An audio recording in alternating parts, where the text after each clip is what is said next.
আমাদের জন্য জান্নাতের 8টি দরজা খুলে দেওয়া হবে, আর আমরা যে কোনো দরজা দিয়ে ইচ্ছা জান্নাতে প্রবেশ করতে পারবো।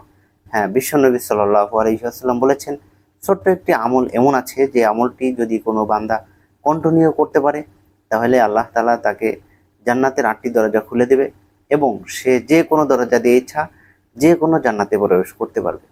দোয়াটি একদমই সংক্ষিপ্ত এবং ছোট, হয়তোবা আমরা অনেকেই জানি।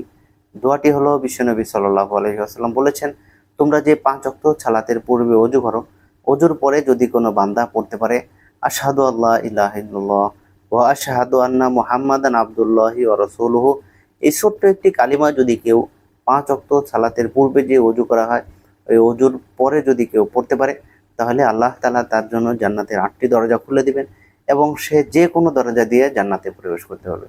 সুবহানাল্লাহ। একদম সংক্ষিপ্ত একটি আমল, যদি আমরা কালিমাটি পারি সকলেই কন্টিনিউ আমলটি করার চেষ্টা করব, সকলে আমলটি করব। আর যদি যারা শিখতে পারি নাই তারা আমলটি দ্রুত শিখে বা কালিমাটি দ্রুত শিখে আমরা কন্টিনিউ করার চেষ্টা করব এবং অন্য ভাই যাতে এই আমলটি করতে পারে এর জন্য ভিডিওটি শেয়ার করে দিব। জাযাকাল্লাহু খায়র, আহসানাল জাযা।